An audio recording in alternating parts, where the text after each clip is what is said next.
Dis-moi, gros, ça fait combien de temps que tu fais du sport régulièrement comme ça? Euh, Ça va faire 2 ans. Pourquoi? 2 ans, mais t'as fait des pauses, non? Pas vraiment. Enfin, en dehors des jours de repos, je me suis jamais arrêté plus d'une semaine. Et encore, même pendant ces périodes, j'étais actif. Waouh, t'es super motivé. Oula, pas toujours, hein. À vrai dire, il y a eu beaucoup de fois où j'étais pas motivé du tout, mais bon, j'y allais quand même. Mais comment t'as fait pour surmonter toutes ces périodes où t'avais pas envie de t'entraîner? Donne-moi tes astuces, tes stratégies, parce que moi, je n'y arrive pas. Pour t'expliquer tout ça, je vais te faire mon historique à la salle et te donner quelques de mes stratégies qui m'ont permis de durer aussi longtemps. D'ailleurs, regardez bien la vidéo jusqu'au bout, car à la fin, vous saurez vous aussi comment tenir votre entraînement sur le long terme. Et n'oubliez pas de vous abonner pour plus de conseils. Quoi? Quand on me demande comment je fais pour m'entraîner depuis aussi longtemps, je réponds souvent la discipline. Ok, mais c'est quoi concrètement la discipline? Comment est-ce qu'on l'obtient? Je vais répondre à tout ça et à la fin de cette vidéo, vous aurez toutes les cartes en main pour tenir votre entraînement sur le long terme. Là, je vais m'adresser aux parents et futurs parents que vous êtes peut-être. Depuis petit, j'ai pu faire du sport. Et cela a représenté nombre d'avantages pour moi qui se ressentent encore dans ma vie d'aujourd'hui. Premièrement, et c'est assez évident, une santé forte, un bon métabolisme. Ensuite, une base solide. La mémoire musculaire étant une chose formidable, elle m'a permis de me sentir à l'aise dans mon corps, quelle que soit la situation. Je recommande d'ailleurs vivement à ce sujet de varier les disciplines, d'explorer différentes manières de bouger. Et surtout d'explorer des sports qui seraient utiles dans la vraie vie, comme l'athlétisme, la natation, l'escalade, les sports de combat que j'ai pratiqués toute mon enfance et que je recommande également, surtout les sports de self-défense, notamment pour les femmes. Cette pratique régulière du sport m'y a également habitué. Autrement dit, aujourd'hui, je ne verrai pas ma vie sans faire un minimum de sport, sans bouger un petit peu. Et ce, avant de commencer la musculation à haute intensité comme je le fais aujourd'hui.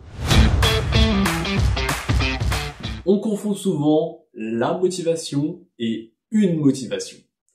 Quand j'ai commencé la musculation, mon but était de m'améliorer dans les sports de combat que je pratique depuis, comme mentionné précédemment, tout petit.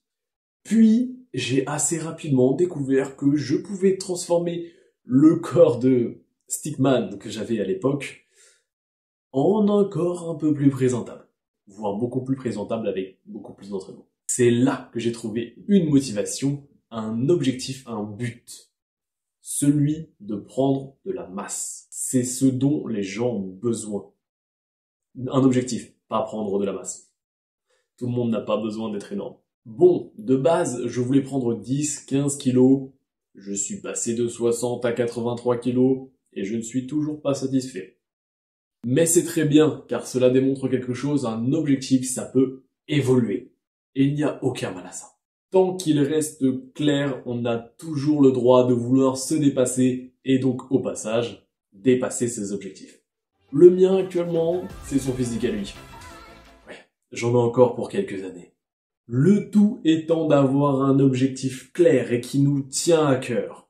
Aussi éviter les objectifs abstraits, vouloir la faire regretter, c'est bien, mais ça ne tient qu'un temps. Attention, je prends mon exemple en parlant d'objectifs physiques, mais votre objectif peut être tout à fait différent, il en existe plein, un objectif de performance ou simplement de santé, de remise en forme. Et c'est très bien aussi, il n'y a pas de meilleur objectif, seulement votre objectif et celui des autres.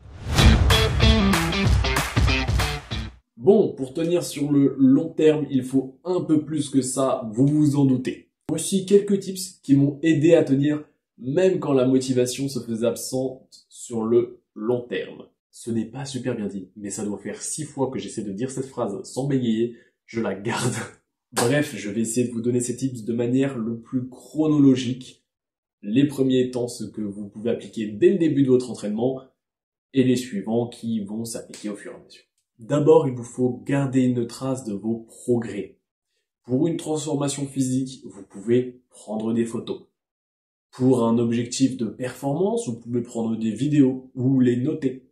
Il est parfois difficile de se rendre compte de ses propres avancées si on ne le fait pas. Aussi, ne vous brusquez pas. Commencez doucement, à votre rythme. Si vous ne faisiez aucun sport avant, ne sautez pas à pieds joints dans un rythme de 5 séances par semaine avec une diète ultra stricte. Non. Alors oui, vous progresserez très rapidement, ça ne fait aucun doute. Mais vous arrêterez tout aussi rapidement et vous perdrez vos progrès encore plus rapidement. Aussi, adapter son entraînement au fur et à mesure de vos progrès est indispensable. Il faut pour cela apprendre à vous connaître, à savoir ce qui vous permet de progresser le plus efficacement possible. Parce que même si on ne veut pas tous être des athlètes de haut niveau, c'est quand même sympa de pouvoir rajouter un petit kilo par-ci par-là, ou rajouter 1 kilomètre, ou retirer un peu de temps sur une performance. Bref, de pouvoir voir des progrès. Bon, si vous débutez, vous risquez de tâtonner un peu au début, de ne pas savoir ce qui est vraiment bon pour vous. Je peux vous aider à ce sujet avec mes suivis personnalisés. Allez voir le lien qui est dans la description de la vidéo. Allez, l'instant pub est passé, parlons plus sérieusement. Il va vous être indispensable de soit se renseigner de votre côté, et là je parle de plusieurs heures, longues heures, pour être gentil, d'études sur le sujet, ou de trouver quelqu'un qui peut vous renseigner. Quelqu'un qui pourra vous guider, quelqu'un qui saura vous faire un programme, un suivi personnalisé. En parlant de quelqu'un, et non je ne parle pas de moi cette fois-ci, il est indispensable de bien s'entourer. Sans parler de personnes qui font autant, voire plus de sport que vous, rejetez les personnes qui vous tirent vers le bas. Ne gardez que celles qui respectent votre activité, voire qui vous y encouragent. Et puis, si quelqu'un vous tire vers le bas dans votre activité sportive, vous pouvez être sûr qu'il ne le fera pas qu'ici. Ces personnes voudront presque vous empêcher de progresser par pure jalousie parfois. Vous pouvez également vous lancer des petits challenges. Cela m'a beaucoup aidé dans une période où la motivation se faisait très très rare. Après avoir passé la barre des 80 kg secs, j'avais clairement explosé mon premier objectif. Et mon physique était objectivement très propre. Bon, loin de ce que je veux actuellement, mais il restait propre. J'ai donc eu une période assez lente. On peut voir la stagnation de mes progrès, même à quelques mois d'intervalle. Progrès qui sont repartis quand je me suis lancé le premier défi 100 pompes par jour. Ce challenge de 1 mois m'a aidé à relancer ma discipline. Ce qui m'emmène au dernier point. Bon, si mon objectif ne change pas, j'ai encore quelques années avant de m'inquiéter vraiment à ce sujet. Mais ça pourrait intéresser quelques d'entre vous, peut-être en prévision du jour où vous y serez, parce que vous commencez à vous en rapprocher, voire que vous y êtes déjà. Ce fameux jour où vous allez atteindre, voire dépasser votre objectif initial. C'est un peu ce qui m'est arrivé quand j'ai passé la barre des 80 kilos. Je me suis retrouvé pendant un temps sans objectif. Quand on arrive à ce point-là, on a plusieurs chemins qui s'offrent à nous. Soit on se satisfait du résultat, on est content, on peaufine éventuellement quelques détails, mais on est content. Soit on peut changer totalement d'objectif. Pendant un temps, j'ai considéré le street workout. Il faut dire que ma morphologie et pas mal de mes points forts semblent me pousser dans cette direction. Sans entraînement ni technique, j'ai pu caler quelques muscle-up.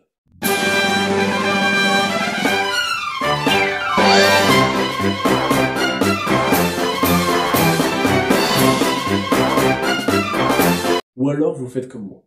Vous êtes content de vos résultats, vous vivez votre meilleure vie, car vous avez atteint votre objectif. Et puis à un moment, vous dépassez cet objectif. Et puis, sans regarder en arrière, vous continuez d'avancer, encore et toujours. C'est sur cette note motivante que se termine la vidéo. Merci à ceux qui l'ont regardé jusqu'au bout. N'oubliez pas de lâcher un petit like, de donner votre avis sur le sujet en commentaire, et évidemment de vous abonner en activant la cloche pour ne rien manquer. Moi je vous dis à dimanche prochain, 14 h, sur Mental.